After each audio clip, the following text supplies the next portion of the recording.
Le football peut-il être un vecteur de contestation politique? Une équipe brésilienne des années 1980 s'est opposée à la dictature en adoptant un modèle interne aux antipodes du régime. On l'appelait la démocratie corinthienne.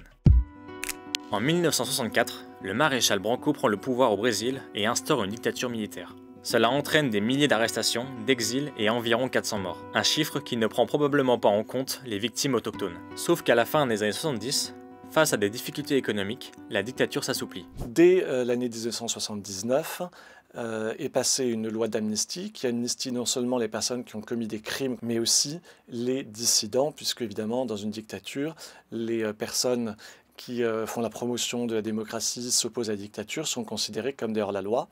Donc eux aussi sont amnistiés. C'est dans ce contexte que le Sport Club Corinthians organise des élections pour un nouveau président du club en 1981. L'homme d'affaires Valdemar Pires l'emporte. Il désigne comme directeur sportif Adilson Monteiro Alves, un sociologue qui a été emprisonné pour dissidence. Très vite, ces deux personnes décident de changer l'organisation du club. Ils créent, et c'est bien eux qui le créent, hein, contrairement à ce qu'on dit souvent, ce ne sont pas les joueurs qui créent l'autogestion, ils créent un modèle où toutes les personnes du club, et ça va du président jusqu'au jardinier, ont une voix et peuvent décider comme les autres en fait. La voix du président n'est plus prépondérante. Une bonne partie des décisions sont donc prises collectivement. C'est le cas pour la désignation de l'entraîneur Zemaria, mais aussi pour les séances d'entraînement ou les repas.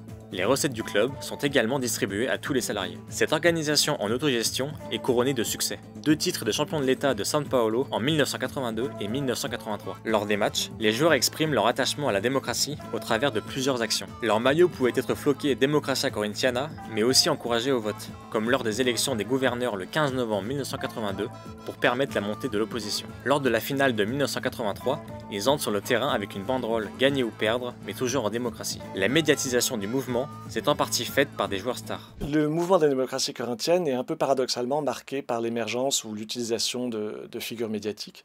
Pourquoi paradoxalement?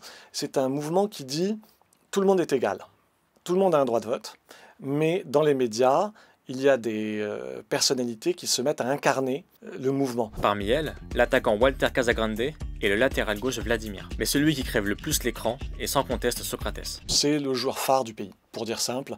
C'est un peu le Zidane brésilien de son époque, le joueur qui met tout le monde d'accord. Celui que l'on surnomme le docteur, en raison de son diplôme de médecine, est le capitaine de la sélection du Brésil. Sa grâce sur le terrain, sa popularité et son côté intellectuel font de lui un parfait représentant de l'équipe et de son organisation. Socrates n'hésite pas non plus à se montrer en dehors du terrain. Il prend notamment la parole lors d'un rassemblement de Diretas Já, un mouvement qui réclame des élections présidentielles directes. Il lie son destin footballistique à celui de la politique brésilienne.